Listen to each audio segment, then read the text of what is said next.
Hello, welcome to Sephra's World. My name is Sephra, and this is my world.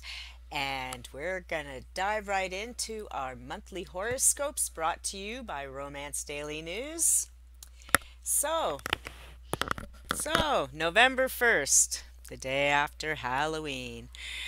Um, some of you, if you watched my October horoscopes, already know Mercury turns retrograde on October 31st. So on Halloween itself, not only is the veil between the worlds thinning, but we got our wonderful Mercury going retrograde in Scorpio. Now, don't be afraid. We've all ridden this Mercury wave before. It happens 3 times a year.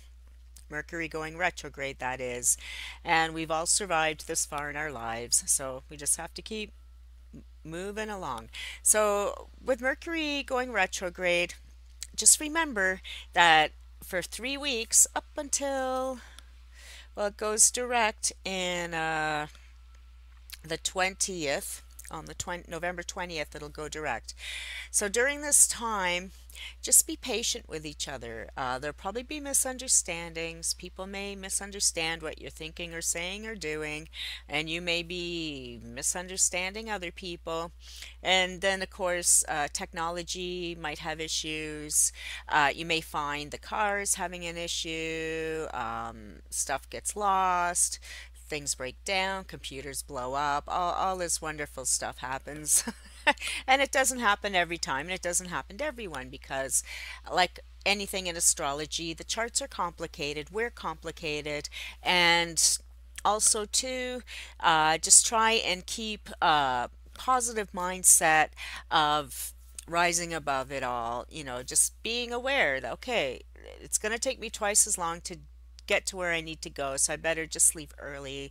I better pack my patience.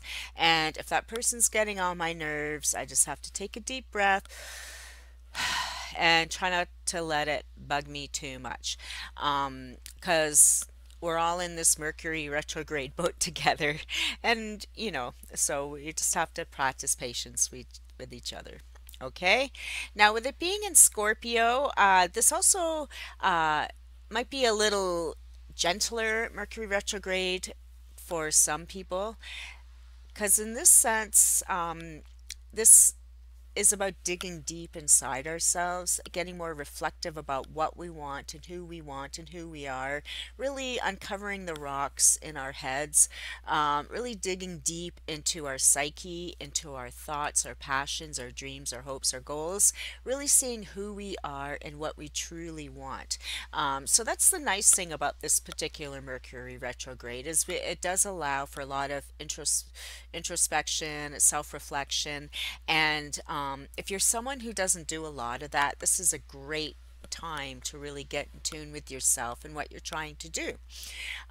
You may, I talk endlessly. If you ever see anything I do, I always talk about making lists, having notebooks, making lists, and so make some little lists for yourself this month about some of the goals you're trying to do, and or even character traits that maybe you need to work on. We all have things we need to work on. So maybe there's a couple of things you need to work on. Maybe you need to practice patience or listening. We have two ears, one mouth, and I know I'm the biggest motor mouth on the planet, but sometimes I do actually know when to stop talking and to listen.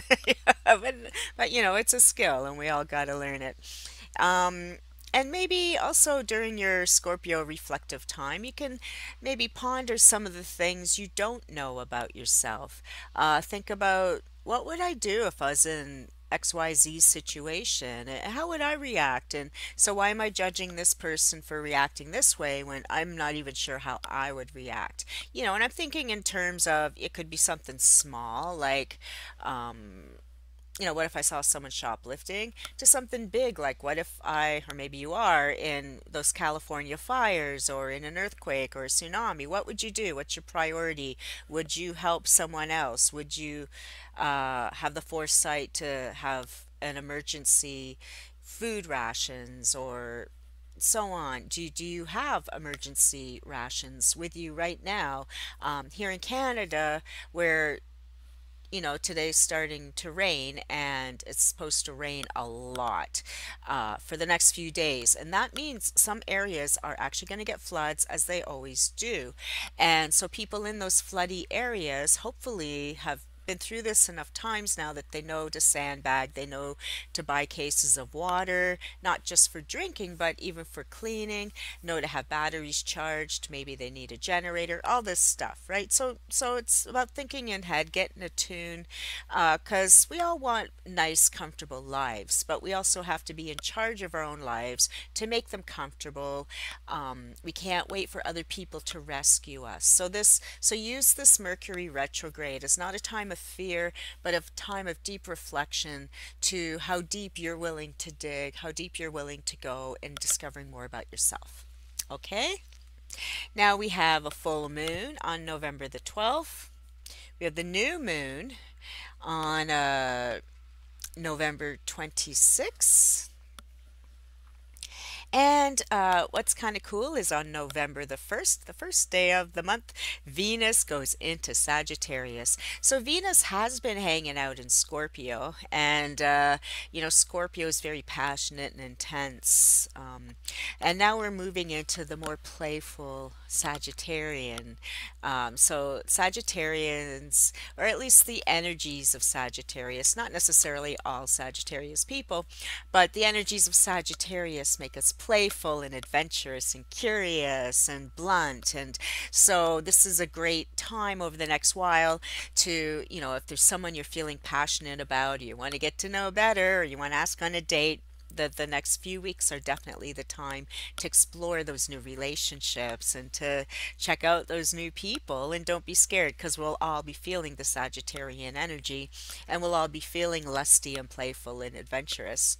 And it's also again a time about the truth, getting to the truth about ourselves, the truth about each other, and higher meanings. So again, since we are Scorpioing, and but although we'll be moving into Sag, again, use the time to reflect on what you want in a partner, what you need in a partner, who are you attracting. Take a good hard look in the mirror at how you are, how you dress, how you speak, and are these movements and activities attracting the right type of people, or do you keep attracting people that you don't like, or people that are bad for you? Are you attracted to people that do not have your best interests at heart? And yeah, they can be the most exciting people, but at the end of the day, when you're sitting in the ruins of your life, maybe it wasn't such a good plan. So definitely this is a great month, especially for those of us in the parts of the world where we're going to have daylight savings time, which means it's dark all the time endlessly for a couple months.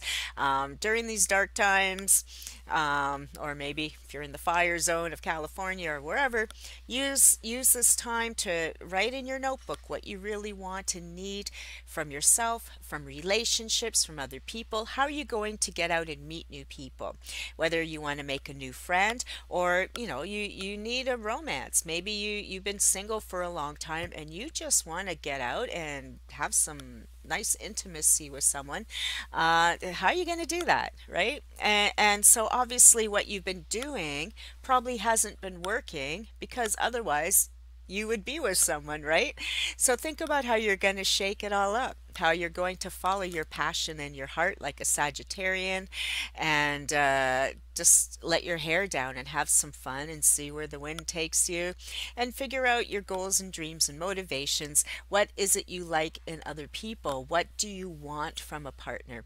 Sometimes we know we don't have something, but we also don't know what we want. So if you can figure out what it is you want in a romantic partner or a lover or a fling, a fling might just be, I just want a night of good sex. Well, write that down and maybe go out and get it. Whereas, maybe you're looking for a deeper, more meaningful relationship, then write down, what is that? What does that mean to you? What is a deeper, more meaningful relationship? Does that mean someone who's paying all the bills? Does that mean someone who carries you across the threshold? Does that mean someone you take care of constantly? What does it mean? Because we throw these words and labels around, but what do they mean, right? So this is a great month for all this kind of reflection and ideas, getting new romances, and just getting out there and socializing. And don't be afraid of that Mercury retrograde. Use it to your advantage to really find out more about yourself and other people. Okay, and now for each individual sign, you just go to the playlist and click on your sign, and I will give you a more uh, focused fortune for November on the tarot cards. Okay? See what's in store for you with all of that. Okay? Have a great November and we'll see you next month.